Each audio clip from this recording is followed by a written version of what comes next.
Assalamualaikum warahmatullahi wabarakatuh. Bismillahirrahmanirrahim. Alhamdulillahilladzi hadana lihadza wa ma kunna linahtadiya laula an hadanallah. Wassalatu wassalamu ala asyrafil anbiya sayyidina wa maulana Muhammadin abduhu wa rasuluh la nabiyya ba'dah. Allahumma shalli wa sallim ala sayyidina Muhammad wa ala ali sayyidina Muhammad. Amma ba'd. Ma'asyiral muslimin rahimakumullah.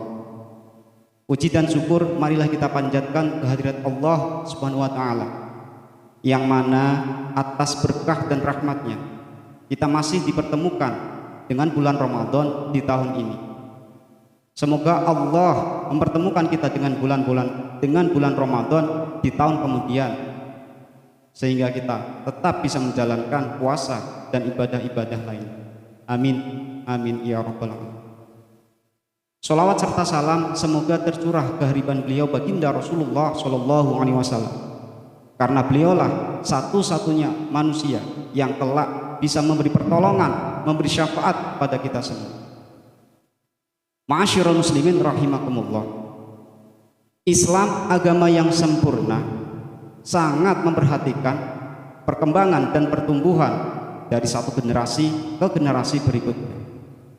Oleh sebab itu Rasulullah Shallallahu Alaihi Wasallam mengajarkan kepada kita, memerintahkan kepada kita untuk memilih istri yang sholihah, di mana dengan istri yang sholihah ini diharapkan akan muncul generasi-generasi muslim yang lebih baik, sehingga membawa kejayaan bagi agama Islam ini ke lebih yang lebih baik. Ma'asyiral muslimin rahimakumullah.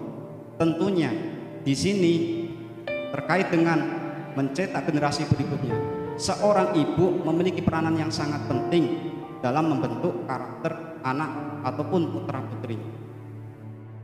Terkait dengan pendidikan anak, Rasulullah Shallallahu Alaihi Wasallam mengajarkan kepada kita untuk memberi nama yang baik, nama yang sesuai dengan syariat Islam terhadap putra putri kita. Nama bukan hanya sekedar nama. Nama bukan hanya yang penting ngetren, yang penting mudah didengar, yang penting enak didengar, ataupun yang penting kebarat-baratan. Jangan karena tetangganya orang barat sering mendengar kata-kata bleki panggilan, ternyata dia memberi nama sama seperti itu, bleki. Setahun kemudian ternyata dia baru tahu, ternyata bleki itu adalah panggilan untuk seekor anjing. Na'udzubillah, tsumma na'udzubillah. Ataupun memberi nama hanya disesuaikan dengan tanggal dia lahir. Misalnya anak lahir bulan Januari dikasih nama Jenot. Nah ini kan tidak enak didengar. Anak lahir di bulan Februari dikasih nama Febrianti, Febrianto. Ataupun ketika anak lahir di bulan Maret dikasih nama Markona misalnya. Nah ini kurang pas. Alangkah lebih baiknya kita sebagai umat muslim memberi nama kepada putra putri kita ambil dari ayat-ayat suci Al-Quran. Contohnya kita ambil dari suratul Fatihah. Dalam ayat ketiga di situ Ar-Rahmanir Rahim.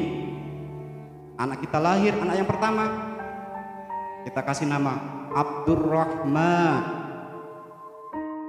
2 tahun kemudian lahir anak kedua, kita bisa kasih nama Abdurrahim.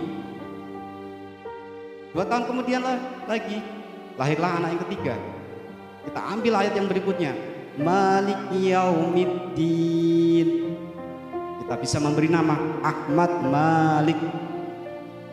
Alangkah indahnya ketika kita punya anak yang namanya diambil dari ayat-ayat suci Al-Quran. Nah ini misalnya ketika anak kita menjelang maghrib masih belum pulang, masih main. Nah kita tidak perlu satu-satu manggilnya. Kita cukup panggil saja, hai anak-anakku, Al-Fatihah, pulang. Nah ini tentunya akan mudah manggilnya. Ma'asyiral muslimin rahimakumullah. Terkait dengan pendidikan anak, Rasulullah Shallallahu Alaihi Wasallam pernah bersabda, muru auladakum bis shalah wa hum abna'u sab'i sinina wadribuhum 'alaiha wa hum abna'u 'ashrin wa farriqu bainahum fil madaj. Yang artinya, perintahkanlah kepada anak-anak kalian untuk mengerjakan sholat tatkala mereka telah mencapai usia 7 tahun, dan pukullah mereka ketika mereka enggan sholat ketika mereka telah mencapai umur 10 tahun, serta pisahkanlah tempat tidur mereka. Hadis ini menjelaskan bahwasanya muru itu adalah amar, perintah. Kita disuruh memerintahkan anak kita untuk mengerjakan sholat. Terkait dengan sholat, tidak hanya sholat saja, tapi semua hal yang berhubungan dengan sholat, yaitu tentang tata cara bersuci, termasuk juga dengan mandi wajib, tata cara wudhu, ataupun di situ gerakan sholat, ataupun segala hal yang di situ berhubungan dengan sholat. Nah, kita sebagai orang tua tidak cukup hanya memerintahkan saja, tetapi kita sebagai orang tua harus ikut serta dalam memberi contoh atau uswah kepada anak kita.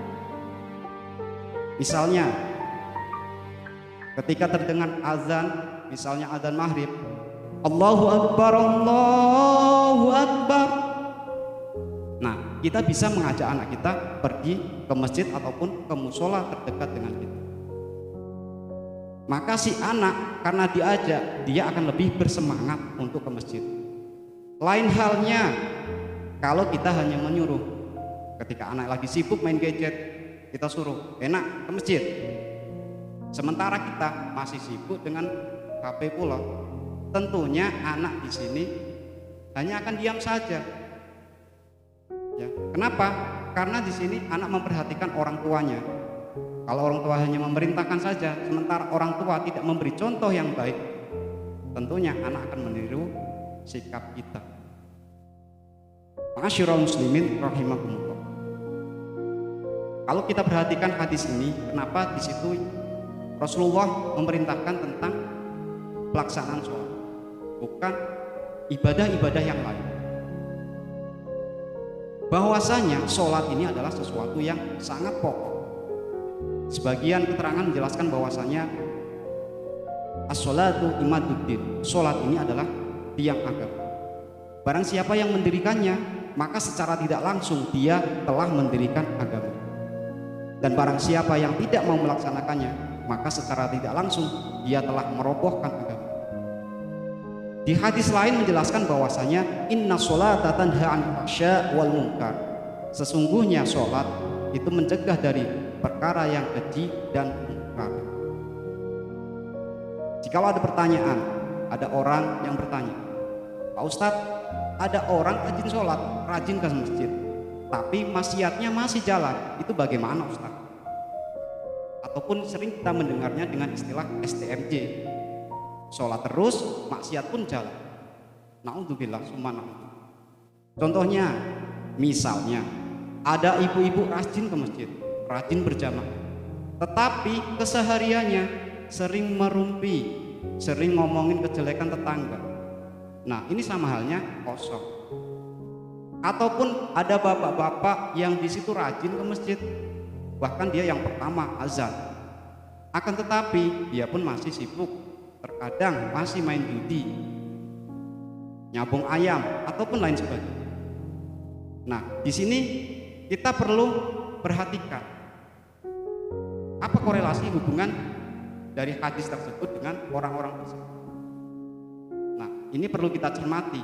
Bisa jadi orang tersebut sholat hanya sekedar sholat, dalam arti orang tersebut sholat tanpa menggunakan ilmu, sehingga sholat yang dikerjakannya hanya sebatas pekerjaan badan, sehingga karena di situ tidak disertai dengan niat yang pas, ilmunya juga tidak pas, maka tidak membekas di hati, yang dalam kehidupan sehari-hari tidak akan terwujud dalam akhlak yang baik. Makanya kita sebagai orang tua, baik bapak maupun ibu, marilah kita mengarahkan kepada anak kita, memerintahkan, mengajarkan, serta memberi contoh kepada anak kita untuk memberi contoh yang baik, terutama dalam hal sholat. Dalam kelanjutan hadis selanjutnya, wadribuhum 'alaiha wa hum abna'u asyrin. Pukullah anak-anak kalian tatkala mencapai usia 10 tahun mereka enggan melaksanakan sholat. Bapak Ibu sekalian, perlu kita perhatikan. Kenapa di sini Nabi menyuruh memukul anak-anak kita? Perlu kita ketahui bahwasanya memukul di sini adalah memukul dalam batasan-batasan tertentu. Dalam arti batasan untuk mendidik. Pukulan bukan diartikan sebagai pukulan yang di situ penuh nafsu dan emosional. Dan juga bukan pukulan yang di situ hanya main-main sehingga tidak bisa membekas untuk menjerai anak tersebut ketika melanggar perintah syariat. Ma'asyiral muslimin rahimakumullah.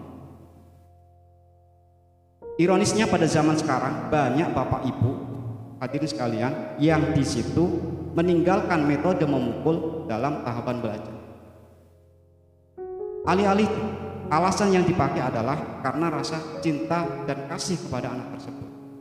Padahal pada dasarnya kita itu sayang pada anak.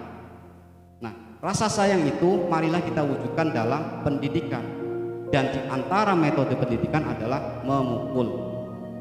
Hanya saja yang perlu kita garis bawahi, memukul di sini adalah memukul dalam batasan-batasan untuk mendidik, bukan batasan untuk menyakiti ataupun penuh nafsu.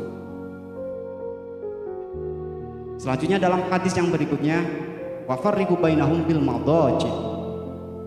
Ketika anak-anak kita sudah mencapai usia 10 tahun, maka pisahkanlah tempat tidur mereka antara orang tua dengan anak ataupun antara anak laki-laki dengan anak perempuan. Kita pisahkan. Kenapa? Karena ada kecenderungan perbedaan kebiasaan antara anak laki-laki dengan anak perempuan, terutama dalam hal aurat. Nah, terkait dengan aurat, kita harus menanamkannya sejak kecil. Jadi kita jangan heran jika ada orang memakai pakaian yang tidak bisa menutupi aurat.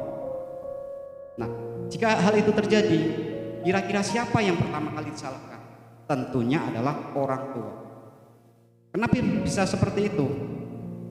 Karena ketika dari kecil orang tua sering membelikannya pakaian yang minim atau yang tidak menutup aurat, otomatis ketika dewasa anak tersebut akan terbiasa dengan memakai pakaian-pakaian yang pendek atau mudah dilihat orang lain. Auratnya sering terbuka. Nah, makanya dari sekarang kita harus mengajarkan kepada anak kita dan memberi contoh serta membelikan baju-baju yang di situ bisa menutup aurat kepada anak kita. Ma'asyiral muslimin rahimakumullah. Marilah kita sebagai orang tua selalu dan bersemangat untuk mendidik anak kita menuju yang lebih baik, terutama dalam hal syariat akidah Islam. Karena kita semua adalah pemimpin. Kullukum ra'in wa kullukum mas'ulun an ra'iyatihi. Setiap kamu adalah pemimpin yang kelak nanti akan ditanyakan tentang kepemimpinan kalian. Kita sebagai orang tua adalah pemimpin dalam rumah tangga kita. Kelak nantinya kita akan ditanyakan bagaimana tata cara kita mendidik anak kita. Apakah kita sudah mendidiknya dengan benar ataupun asal-asalan? Ma'asyiral muslimin rahimakumullah. Semoga apa saja yang saya sampaikan di sini dapat membekas pada hadirin sekalian sehingga kita dapat mendidik anak-anak kita menuju yang lebih baik. Kurang lebihnya saya mohon maaf. Wal afwa minkum. Wassalamualaikum warahmatullahi wabarakatuh.